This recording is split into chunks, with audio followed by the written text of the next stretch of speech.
Emotional night for him as well. Marty, come on up.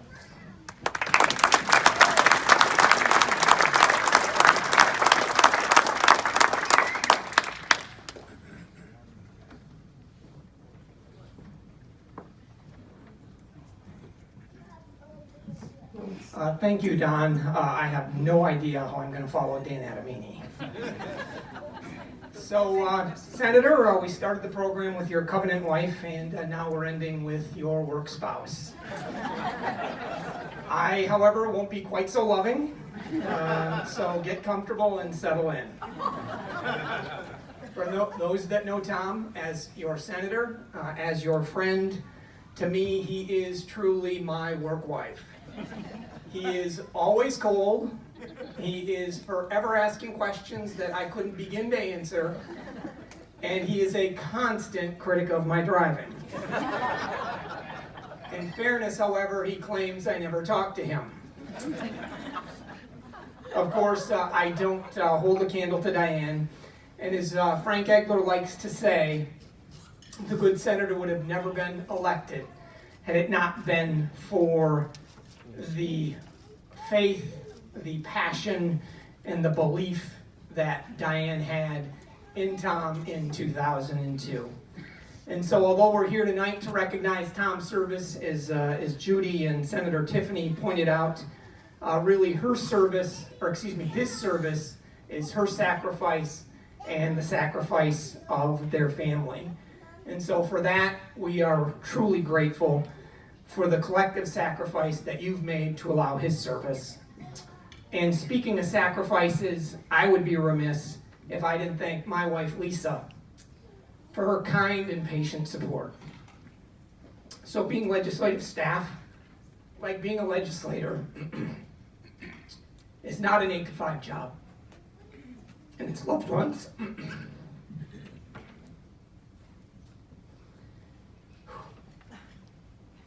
like Lisa, who bear the brunt of that. So thank you, Lisa. Without your patience and support,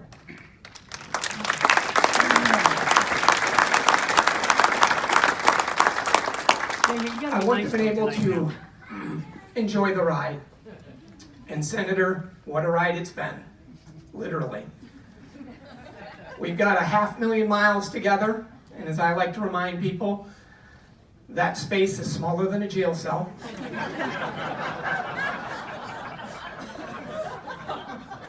We've got well over 500 trips across the Mackinac Bridge, sometimes twice in a day. And literally, we've been on the road every minute of a day. With such a journey, I've struggled how to put this tribute and pay rightful tribute to you and put your 14 years of public service into perspective. Of course, the easy road, and the one I travel far more frequently to your dismay, would be to turn this into a roast.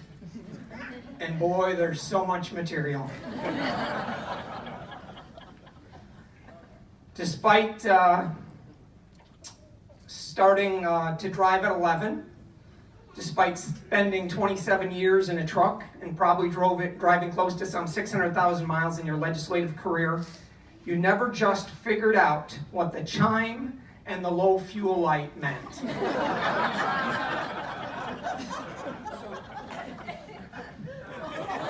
Now mind you, this is just the last time he ran out of gas. And because of the length, I'm going to abbreviate the story and leave that one at that. But of course, the senator has plenty of experience with talking to the police roadside. Largely because, as Sarah points out, he seems to think that speed limits are simply advisory. So sadly, his criticism of my driving has really driven me to be complicit in his road behaviors. And we could spend an entire roast on just his driving and my driving escapades. Such as the time that he was going to Newberry early in the morning and had a roadside chat. And I was coming back from Newberry that same day. So Tom was pulled over on his way by Trooper George Canyu, I was pulled over on the way home by Trooper Lisa Canyon. She got up to my window and simply said, "Do you two never learn?" It was the time that we were driving on I-75. I was driving, Lisa in the front seat, and the good senator in the back seat. I actually drove by the trooper as he flagged me to waved me to move over. So I pulled over, and I learned for the first time the hard way that state police evidently have radar that shoots to the rear. So as I'm having a roadside conversation with him, the senator at that point is wearing a shirt with a state house logo on it. So he's scooching over to the middle of the seat, and he's literally throwing his left shoulder towards the trooper. And the trooper responds, and I quote, "Sir, do you have a problem?" And lastly, and probably my favorite, is when Tom, Ed, me, and our good friend John Keevala, who we really miss, we're riding down together, and of course, as Tom's driving, state police pull him over, go through the usual routine, and the state trooper asks, "Well, sir, do you have anything unusual in the car?" To which Ed McBroom doesn't lose a beat and says, "Well, we have a Democrat."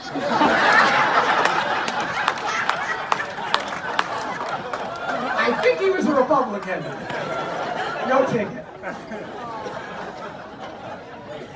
So, despite all that ammunition and my sophomoric nature, turning this into a roast just didn't feel quite right.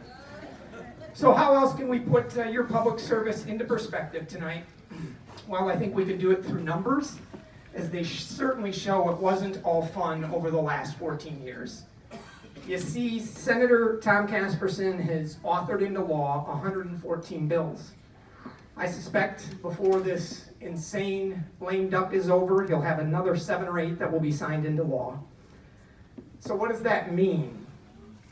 Well, let me do that which you'll never hear Tom do for himself, and that's brag on him a bit by providing you some context. And I apologize up front that the first couple slides here aren't going to be particularly clear. Yeah, could you get rid of that one? Oh, yep, I need your help. Oh, there we go.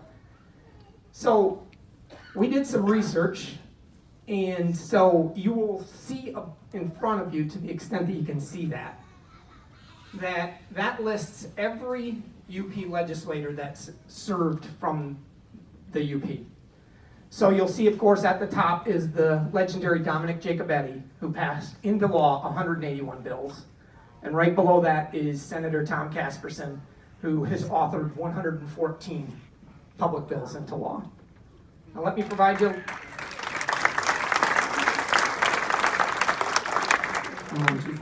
Let me provide you a little more context. And now you'll see, to offer that context, years of service next to that. So of course, Dominic Jacobetti served 40 years, Senator Tom Casperson served 14, and Rusty Hellman, who was from Houghton, served 14. And then we go down to Ed McBroom, and so I listed those folks as they were the most prodigious in terms of passing bills. But you'll see 872 total bills passed by UP legislators. And I didn't list the rest because I didn't want it to get about who's passed what, as I try to provide some context. But when you then look at years of service, you'll then see that the legendary Dominic Jacobetti, and this is, by no means to demean his incredible service, or anyone else's for that matter, but on average he passed 4.5 bills every year. Tom Casperson at 8.1, and then next to him, the most prodigious lawmaker in terms of passing legislation would actually have been Walter North. So then to refine that a little bit further, Rusty Hellman in Houghton and of course Dominic Jacobetti both served as chairs of appropriations. So it's a little bit different for them, and again, no disrespect intended, but you have to have appropriation bills pass each year. And certainly Dominic Jacobetti brought a lot of opportunity back for the Upper Peninsula. But by virtue of that chairmanship, he's guaranteed that certain bills will pass. It's just the way the system works. For him, the fight's about what do you include in that appropriations bill, and certainly did well. But of Dominic Jacobetti's 181 bills, 112 of those were actually appropriations bills that the legislature had to pass. And for Rusty Hellman, 12 of his bills were appropriations bills. So when you provide that context further, you'll actually see that the numbers change a little bit in terms of policy bills. So you have appropriations bills in the legislature and you have policy bills.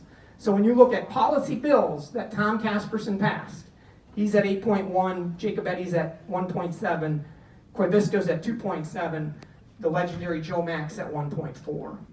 So let me break those numbers down for you one more time just to provide you perspective on how profound the impact that I believe State Senator Tom Casperson's 14 years of service has been.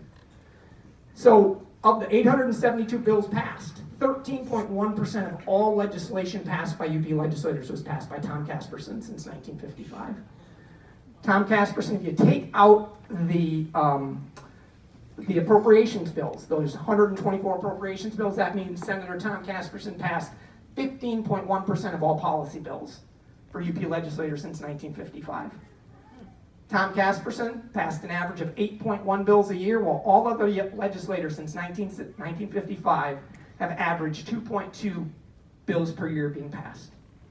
So that means Senator Tom Casperson on average passed 62% more legislation in a year than the UP's second most prolific legislator, Walter North, and 64% more legislation a year. And this includes those 124 appropriations bills, that's a misstatement, excuse me, 112, than the legendary Dominic Jacobetti.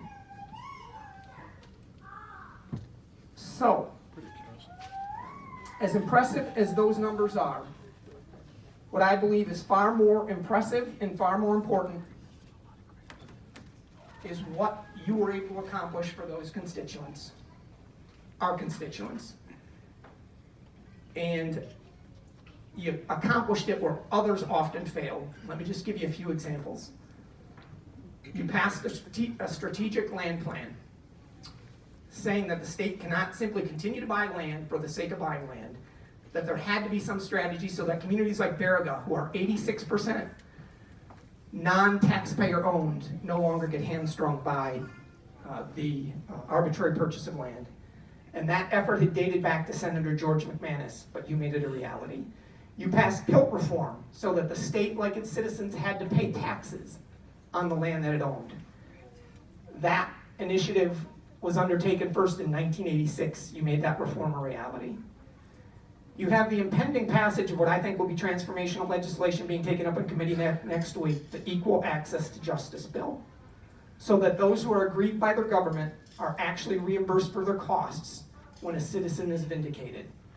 That initiative actually dates back to when Debbie Stabenow was a state senator, and she tried and failed.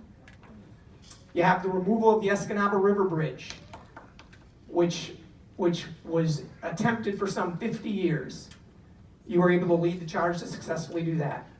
You secured $5 million for the Grand Murray Breakwall, literally saving that little community from itself. And that had also been tried for well over 50 years. And a bit outside the norm, but I think equally as important, you passed regional transit for Detroit. That initiative had been tried and failed 23 times. And it took a little senator from the Upper Peninsula to go down to Detroit on a cold January day and see how the buses were running, or actually not running, to realize how needed this was. And you made the 24th try a success.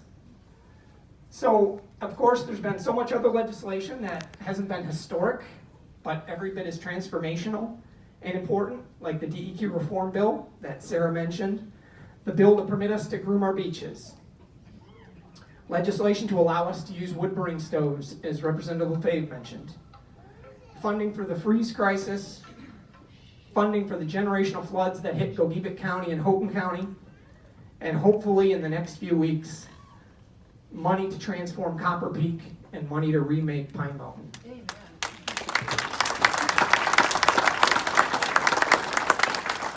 However, I know the piece of legislation the act that was passed into law that you're most proud of, and rightfully so, is passage of PA 449 in 2004, Public Act 632, which is legislation that enabled the toughest mining standards, arguably, in the world, so that we could put our people to work.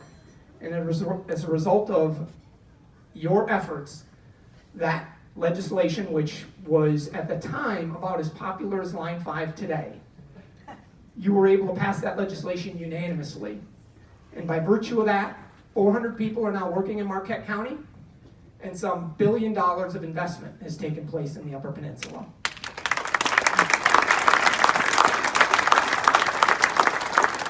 And on its heels, we hope to have the Back 40 in Copperwood soon coming. Senator, at the heart of the passage of that bill, as I would argue most every bill that you took up, was a fight for your constituents. From every bill that you passed, however, there were countless and relative unknown fights on behalf of constituents who were being wronged by their government, the bureaucracy, and the faceless, unaccountable bureaucrats. Good people like Roy Hinkson, who was arrested for rebuilding a camp following its burning to the ground, and he located it at the direction of the government, who then subsequently told him it was on their land. So they arrested him and wanted to essentially forfeit the property.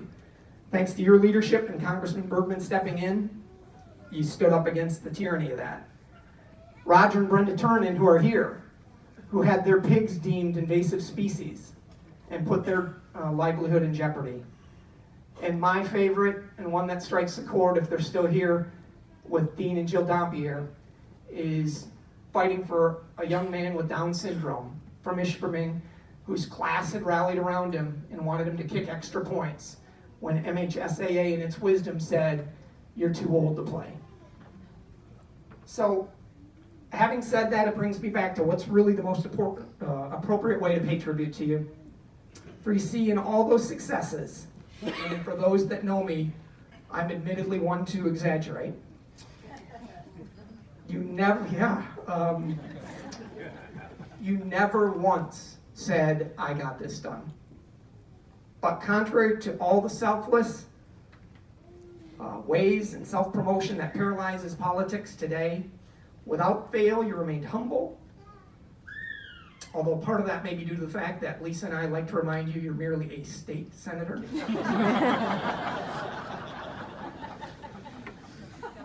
And you always gave credit, often undeserving, to others, saying, "We got this done." So aside from the perpetual headache I've offered you, you've had a heck of a team. And since you're being taken by surprise tonight, I'm going to do that which I'm admittedly pretty bad at, and that's give you some cover, and just want to highlight the team that's been behind you for those successes.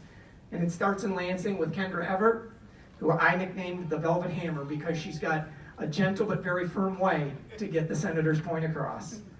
Linda Fotenhauer, who is done for constituents what I think makes her just a talent that's impossible to find. And Hannah Kissling and Andrew Pike, who kept everything organized administratively. Jim Gazette, Kirk Schott, Dale McNamee were true ambassadors for you in the district and always did you proud. And frankly, you wouldn't be standing here but for Frank Egler, who is some unknown guy, came up, took a chance on you in 2002 and got you across the finish line.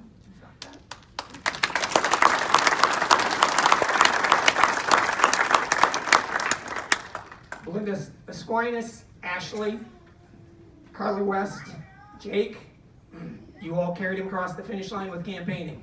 Jake started as an 8-year-old kid, and now he's going to be what I term the next golden boy. It's going to be fun to see where he goes. Judy Skradsky, Kay Zemar, they kept us out of jail by doing the books, all right. And finally, Mick Jensen, your talent is incredible, and you've been nothing but a great friend to the office.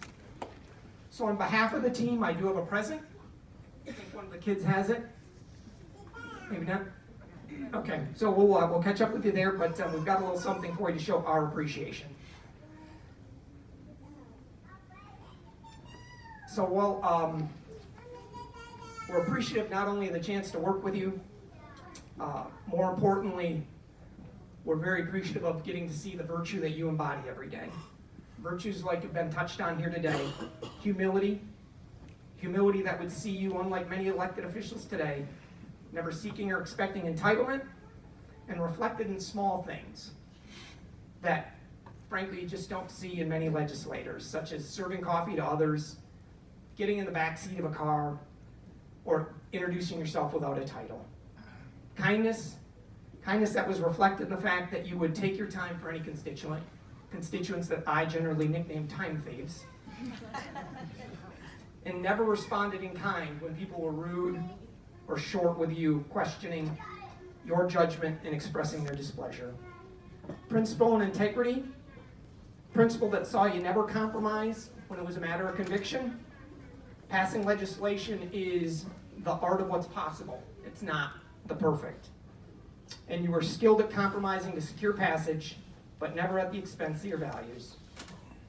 Hard work and a work ethic that's, I think, evidenced by really one of the most profound memories of my journey with you. And that was on early morning, Wednesday, May 16th, you received a phone call from a U of M doctor. It informed you the likely news.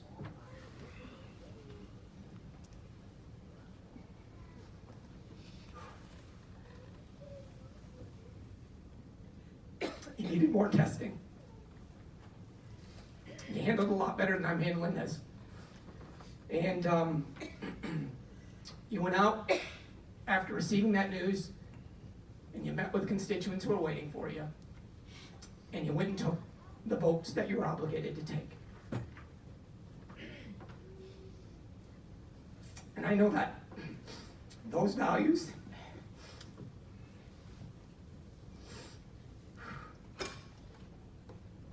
and that faith, there's a Kleenex here. Wasn't supposed to be the hard part. Which followed you, came because you felt you were called to run. And when you look at the circumstances that brought you together, it's really hard to conclude otherwise. In part, as Diane has touched on, but I just want to share a little more detail. Sigrid and Shayla Jokey were killed in a car accident in 1998 when a load of logs was dislodged from a truck and ended up killing them both. From that, your industry devised the crib trailer, which the state would not license. Your frustration with those bureaucrats, despite that it didn't add any more weight to the truck than some 2 feet in length, wouldn't license it. That frustration led you to run for office. Our relationship was renewed. You see, I was kind of a young, much younger, obnoxious kid down the street from Tom when we grew up in Escanaba. 7 doors down. I was representing that log truck driver, and I reached out to you needing some expertise to say, was he in the right or was he in the wrong? And 4 years later, as I was throwing a legal career away, Pat Carpio was killed, who was a leader in the state GOP party. And by virtue of that, Frank Egler went and took that position, and I stepped in and became part of the team. And that gave me a chance and led to Sparky and Tiger to become a reality.